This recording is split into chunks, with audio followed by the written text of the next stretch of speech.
Today we are going to discuss the basic concept of macroeconomics.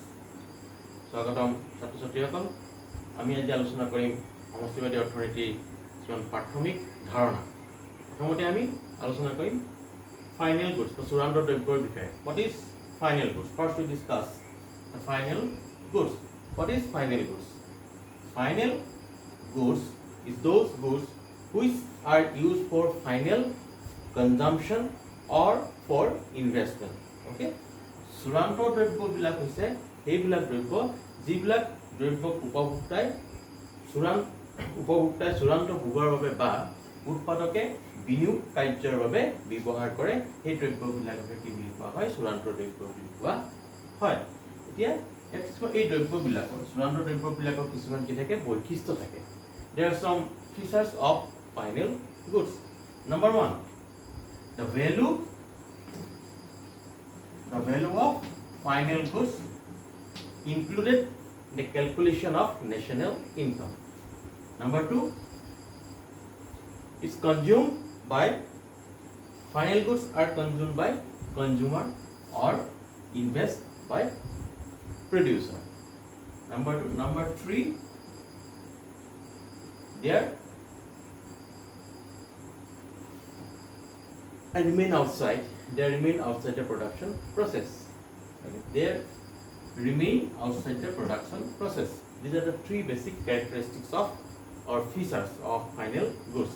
চূড়ান্ত দ্ৰব্যৰ তিনিটা বিশেষ বৈশিষ্ট্য আছে প্ৰথম বৈশিষ্ট্যটো হৈছে চূড়ান্ত দ্ৰব্যবিলাকৰ মূল্য আমাৰ জাতীয় আয় গণনাৰ ক্ষেত্ৰত অন্তৰ্ভুক্ত কৰা হয় তাৰ সংযোজন কৰা হয় দুই নম্বৰ বৈশিষ্ট্যটো হৈছে যে চূড়ান্ত দ্ৰব্যবিলাক উপভোক্তাই উপভোগৰ কাৰণে আৰু উৎপাদকে বিনিয়োগ কাৰ্যৰ কাৰণে ব্যৱহাৰ কৰে আৰু ৩ নম্বৰ বৈশিষ্ট্যটো হৈছে কি ই চূড়ান্ত দ্ৰব্যবিলাক উৎপাদনৰ পৰিসীমাৰ বাহিৰত থাকে এইকেইটা হৈছে আমাৰ চূড়ান্ত দ্ৰব্যৰ বৈশিষ্ট্য হ'ল এতিয়া final goods are divided into two goods. Number 1, consumer goods. Number 2, capital goods.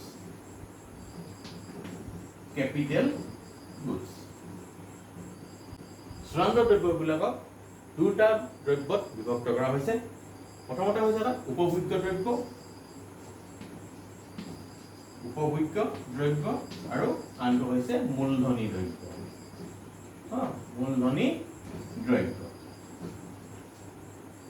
কোনবিলাক এতিয়া দ্ৰব্য আমি উপভোগ্য দ্ৰব্য বুলি কওঁ আমি কোনবিলাক দ্ৰব্যক আমি মূলধনী দ্ৰব্য বুলি কওঁ উপভোক্তাই উপভোগৰ কাৰণে চূড়ান্ত উপভোগৰ কাৰণে বা অভাৱ পূৰণ কৰিবৰ কাৰণে যিবিলাক দ্ৰব্য প্ৰত্যক্ষভাৱে উপভোগ কৰে সেই দ্ৰব্যবিলাকে কি বুলি কোৱা হয় উপভোগ্য দ্ৰব্য বুলি কোৱা হয় আনহাতে যিবিলাক দ্ৰব্য উৎপাদকে উৎপাদন কাৰ্যৰ কাৰণে ব্যৱহাৰ কৰে সেই দ্ৰব্যবিলাকক কি বুলি কোৱা হয় উৎপাদন কৰিবৰ কাৰণে যিবিলাক দ্ৰব্য উৎপাদন প্ৰক্ৰিয়াত ব্যৱহাৰ কৰা হয় সেই দ্ৰব্যবিলাকক কি বুলি কোৱা হয় মূলধনী দ্ৰব্য বুলি কোৱা হয় Okay, so let's see what is consumer goods. Consumer goods is those goods which are consumed by consumer directly for satisfying their wants. Okay, capital goods. Those goods we call the capital goods, which is used by producer for investment purpose. Okay, it is called the capital goods. For example, machineries, equipments, these are the examples of capital goods. উপভোগ্য দ্ৰব্যৰ কিছুমান উদাহৰণ হৈছে কি খাদ্য সামগ্ৰী bread butter এইবিলাক আৰু মূলধনী দ্ৰব্যৰ উদাহৰণ হৈছে যেনে যন্ত্ৰপাতি উৎপাদনৰ আহিলাসমূহ এইবিলাক examples of consumer goods you know the bread and butter like this and capital goods machineries equipment these are the examples of capital goods okay now consumer goods also divided into two types consumer goods divided into two types one is durable durable consumer goods and another is non-durable consumer goods. উপভোগ্য দ্ৰব্যক আকৌ দুই প্ৰকাৰৰ উপভোগ্য দ্ৰব্যত বিভক্ত কৰা হৈছে। প্ৰথমটো হৈছে স্থায়ী উপভোগ্য দ্ৰব্য আৰু আনটো হৈছে অস্থায়ী উপভোগ্য দ্ৰব্য আৰু আনটো হৈছে অস্থায়ী উপভোগ্য দ্ৰব্য। স্থায়ী উপভোগ্য দ্ৰব্য কোনবিলাক? যিবিলাক দ্ৰব্যক আমি দীৰ্ঘ সময়ৰ কাৰণে যিবিলাক ব্যৱহাৰ কৰিব পাৰোঁ সেইবিলাক দ্ৰব্যকে স্থায়ী উপভোগ্য দ্ৰব্য বুলি কোৱা হয় আৰু যাৰ হৰণ ভগন ব্যয় থাকে। তাৰমানে হৰণ ভগন মানে ক্ষয় ক্ষতি, যাৰ বেয়া ক্ষয় ক্ষতিৰ কাৰণে যি ব্যয় কৰিবলগীয়া হয় তাকে কোৱা হয় হৰণ ভগন ব্যয়। উদাহৰণস্বৰূপে টিভি, ফ্ৰিজ, কাৰ, এইবিলাক হৈছে কি গাড়ী, এইবিলাক হৈছে আমাৰ স্থায়ী উপভোগ্য দ্ৰব্যৰ উদাহৰণ, যাক আমি দীৰ্ঘ সময়ৰ কাৰণে বা দীৰ্ঘকালৰ কাৰণে ব্যৱহাৰ কৰিব পাৰোঁ আৰু যাৰ এটা ক্ষয় ক্ষতি খৰচ থাকে বা হৰণ ভগন এটা ব্যয় থাকে। সেই ধৰণৰ দ্ৰব্যবিলাকক কি বুলি কোৱা হয়? স্থায়ী উপভোগ্য দ্ৰব্য বুলি কোৱা হয়। আৰু অস্থায়ী উপভোগ্য দ্ৰব্য কোনবিলাক? যিবিলাক দ্ৰব্যক আমি এবাৰ ব্যৱহাৰ কৰাৰ পিছতে সেইবিলাক দ্ৰব্যক বা হ্ৰস্বকালৰ কাৰণে ব্যৱহাৰ কৰিব পৰা দ্ৰব্যবিলাককে অস্থায়ী উপভোগ্য দ্ৰব্য বুলি কোৱা হয়। যেনে খাদ্য সামগ্ৰী, ব্ৰেড, বাটাৰ, গাখীৰ, এইবিলাকক কি বুলি কোৱা হয়? অস্থায়ী উপভোগ্য দ্ৰব্য বুলি কোৱা হয়। Consumer goods divided into two types of goods. One is durable consumer goods and another is non-durable consumer goods. Durable consumer goods are those goods which are consumed by the consumer for several years or for the long terms, or which has maintenance cost or depreciation cost. It is called the durable consumer goods. Like for example TV, car, we can consume for a long time and also they have a maintenance cost or depreciation cost. That is called the durable consumer goods. Another is non-durable consumer goods. Those goods are non-durable consumer goods which is in the one single consumption act. That is, for example, bread, butter, milk. These are the examples of non-durable goods. So this is the concept of final goods. এইটো হৈছে আমাৰ চূড়ান্ত দ্ৰব্যৰ সংজ্ঞা বা ধাৰণা, য'ত আমি দেখিছোঁ যে দুই ধৰণৰ চূড়ান্ত দ্ৰব্য পোৱা যায়। এটা হৈছে উপভোগ্য দ্ৰব্য, আনটো হৈছে মূলধনী দ্ৰব্য। আৰু উপভোগ্য দ্ৰব্যকো আমি কি কৰোঁ? দুটা ভাগত দেখিবলৈ পাওঁ, স্থায়ী উপভোগ্য দ্ৰব্য আৰু এটা হৈছে উপভোগ্য দ্ৰব্য, আনটো হৈছে মূলধনী দ্ৰব্য। আৰু উপভোগ্য দ্ৰব্যকো আমি কি কৰোঁ? দুটা ভাগত দেখিবলৈ পাওঁ, স্থায়ী উপভোগ্য দ্ৰব্য আৰু আনটো হৈছে অস্থায়ী উপভোগ্য দ্ৰব্য। এতিয়া আমি চাম মধ্যৱৰ্তী সামগ্ৰীটো কি? What is the intermediate goods? আমি তাৰ বিষয়ে আমি চাম। What is intermediate goods? Intermediate goods, intermediate goods, মধ্যৱৰ্তী সামগ্ৰী।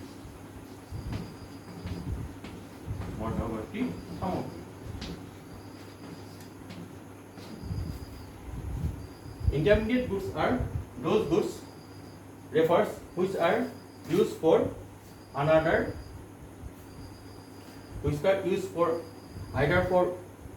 either for resale or for further production process. Intermediate goods are those goods which are either used for resale or for use under production process within a same year. মধ্যৱৰ্তী সামগ্ৰী হৈছে সেইবিলাক সামগ্ৰী যিবিলাক দ্ৰব্যক পুনৰ উৎপাদন কাৰ্যত ব্যৱহাৰ কৰা হয় বা পুনৰ বিক্ৰী কৰা হয় এটা নিৰ্দিষ্ট বৰ্ষত। সেই দ্ৰব্যবিলাকক কি বুলি কোৱা হয়? মধ্যৱৰ্তী সামগ্ৰী বুলি কোৱা হয়। উদাহৰণস্বৰূপে milk, for example milk. which is purchased by dairy farm for resale. Okay, a dairy farm purchases milk for using this milk in the production process, as for example for producing sweets, paneer, etc., and that sweets they can sell to the another shop or to consumer. Therefore, in that sense, milk is called intermediate goods. One thing is, remember it, any goods which is final goods or intermediate goods, it's depend upon the nature of use. When, as for example, when the milk is used by a consumer, then it is called the final goods, because consumer directly take milk for consumption. Okay, then it is called final goods. Okay, when milk purchased by dairy farm, then it is called intermediate goods. Why? Or intermediate, basically it's depend on the nature of use of the commodity. Okay, এতিয়া মধ্যৱৰ্তী সামগ্ৰী মানে কি আমি গম পালো যে যিবিলাক দ্ৰব্য সামগ্ৰী পুনৰ বিক্ৰী বা উৎপাদন কাৰ্যত ব্যৱহাৰ কৰা হয় এটা বৰ্ষত, সেই সামগ্ৰীবিলাক কি বুলি কোৱা হয়, মধ্যৱৰ্তী সামগ্ৰী বুলি কোৱা হয়। উদাহৰণস্বৰূপে গাখীৰক যেতিয়া আমাৰ ডায়েৰী ফাৰ্মে ক্ৰয় কৰে, তেতিয়া গাখীৰক আমি মধ্যৱৰ্তী সামগ্ৰী বুলি কওঁ, কাৰণ এই ডায়েৰী ফাৰ্মখনে গাখীৰক বিভিন্ন ধৰণৰ মিঠাই বনোৱাৰ ক্ষেত্ৰত ব্যৱহাৰ কৰা সেই মিঠাইবিলাক পুনৰ তেওঁলোকে বিক্ৰী কৰে। তেনে ক্ষেত্ৰত আমি গাখীৰক কি বুলি ক'ম, মধ্যৱৰ্তী দ্ৰব্য বুলি কওঁ। এটা বিশেষ কথা যিটো মনত ৰাখিবলৈ দৰকাৰ যে কোনটো দ্ৰব্য মধ্যৱৰ্তী সামগ্ৰী হ'ব নে চূড়ান্ত দ্ৰব্য হ'ব, তাক নিৰ্ভৰ কৰিব কিহৰ ওপৰত, যে দ্ৰব্যটোৰ ব্যৱহাৰ প্ৰকৃতিৰ ওপৰত, নেচাৰ অফ ইউজ, ব্যৱহাৰ প্ৰকৃতিৰ ওপৰত নিৰ্ভৰ কৰিব। উদাহৰণস্বৰূপে একেটা উদাহৰণ আমি লওঁ গাখীৰ যদি এজন উপভোক্তাই ক্ৰয় কৰে, তাক এতিয়া কি বুলি কোৱা হ'ব, চূড়ান্ত দ্ৰব্য বুলি কোৱা হ'ব। কি কাৰণে কোৱা হ'ব, যিহেতু উপভোক্তাজনে গাখীৰ ক্ৰয় কৰিব, তেওঁ অভাৱ পূৰণ কৰিব পাৰে, সেইটো উপভোগ কৰিব। যেতিয়া সেই একেখিনি গাখীৰ যেতিয়া আমাৰ ডায়েৰী ফাৰ্ম এখনে যেতিয়া ক্ৰয় কৰিব, তাক কি বুলি কোৱা হ'ব, মধ্যৱৰ্তী সামগ্ৰী বুলি কোৱা হ'ব। কি কাৰণে, সেই গাখীৰখিনি ডায়েৰী ফাৰ্মে পুনৰ উৎপাদন প্ৰক্ৰিয়া যিহেতু ব্যৱহাৰ কৰি আকৌ তাক পুনৰ বিক্ৰী কৰিব, সেইকাৰণে সেই ডায়েৰী ফাৰ্মখনে ক্ৰয় কৰা গাখীৰখিনি আমি কি বুলি ক'ম, মধ্যৱৰ্তী সামগ্ৰী বুলি ক'ম। হ'ল, গতিকে এই কথাটো মনত ৰাখিবা যে কোনো এটা দ্ৰব্যৰ হয় চূড়ান্ত দ্ৰব্য হ'ব নে মধ্যৱৰ্তী সামগ্ৰী হ'ব বা মধ্যৱৰ্তী দ্ৰব্য হ'ব, ই নিৰ্ভৰ কৰে কিহৰ ওপৰত, যে দ্ৰব্যটোৰ ব্যৱহাৰৰ প্ৰকৃতিৰ ওপৰত ই নিৰ্ভৰ কৰে। বুজি পাইছা? এতিয়া প্ৰশ্ন আহে কেতিয়াবা, লিখিবলৈ আহে, difference between final goods and intermediate goods. Difference between final goods and intermediate goods. আমি ইয়াৰ পাৰ্থক্যবিলাক লিখিব লাগিব। যে কেতিয়াবা আহে যে চূড়ান্ত দ্ৰব্য আৰু মধ্যৱৰ্তী দ্ৰব্যবিলাকৰ পাৰ্থক্য লিখিবলৈ প্ৰায় আহে। গতিকে ইয়াৰ পাৰ্থক্য আমি কিহৰ ভিত্তিত কৰিম? On the basis of what we can difference between final goods and intermediate goods. Number one, meaning. On the basis of meaning, we can difference intermediate goods and final goods. Number two, nature. Nature. Number three, value addition. Number two, nature. Nature. Number three, value addition.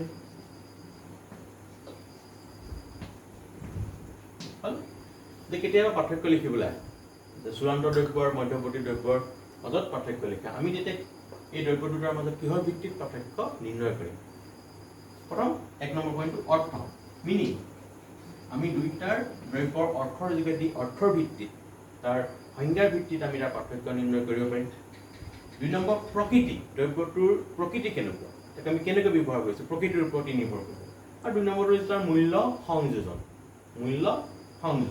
যিহেতু আমি জানো যে চূড়ান্ত দ্ৰব্যবিলাকৰ যিটো মূল্য, সেই মূল্যটো আমাৰ জাতীয় আয় গণনাৰ ক্ষেত্ৰত সংযোজন কৰা হয় অন্যহাতে মধ্যৱৰ্তী সামগ্ৰীৰ মূল্য আমাৰ জাতীয় আয় গণনাৰ ক্ষেত্ৰত সংযোজন কৰা নহয় we know that the value of final goods is calculated included in the calculation of national income whereas value of intermediate goods not included for the calculation of national income. So these are the basic difference between final goods and intermediate goods. Okay, এইকেইটা হৈছে আমাৰ ইয়াৰ ওপৰত ভিত্তি কৰি আমি কি কৰিব পাৰোঁ ইয়াৰ ওপৰত ভিত্তি কৰি আমি চূড়ান্ত দ্ৰব্যৰ মধ্যৱৰ্তী দ্ৰব্যৰ মাজত পাৰ্থক্য আমি উলিয়াব পাৰোঁ. So dear students, if any confused today's class, you can send me our WhatsApp group. I can solve your problems and I will send the probable all questions related to this topic and you will give the answer. If you any problem, then you can tell me and I will go to solve this problem. All ছাত্ৰ ছাত্ৰীসকল আজি ক্লাছৰ বা আজি শ্ৰেণী যদি তোমালোকৰ কিবা নুবুজা থাকে মোলে প্ৰেৰণ কৰিবা কোনখিনি কি নাই বুজানোকে আমাৰ WhatsApp গ্ৰুপ আছে আমাৰ WhatsApp গ্ৰুপত মোলে প্ৰেৰণ কৰিবা পৰৱৰ্তী ক্লাছত আমি সেই যিবিলাক নুবুজাখিনি থাকে সেইখিনি আমি পুনৰ আলোচনা কৰি এইখিনি আমি ক্লিয়াৰ কৰিম আৰু ইয়াৰ সম্ভাৱ্য আজি টপিককেইটাৰ লগত সম্ভাৱ্য যিমানখিনি প্ৰশ্নাৱলী আছে মই প্ৰশ্নাৱলীখিনি আমাৰ গ্ৰুপত মই পঠিয়াম তোমালোকলৈ তোমালোকে সেই উত্তৰসমূহ যিমান পাৰা শুদ্ধকৈ উত্তৰ লিখিবলৈ চেষ্টা কৰিবা যদি কিবা থাকি যায় কিবা নোৱাৰা মোলৈ প্ৰেৰণ কৰিবা মই পুনৰ পৰৱৰ্তী ক্লাছত মই সেইবিলাক তোমালোকক উত্তৰ কৰিবা এই সমস্যাবিলাক সমাধান কৰিম. অ'কে টুডে বাই.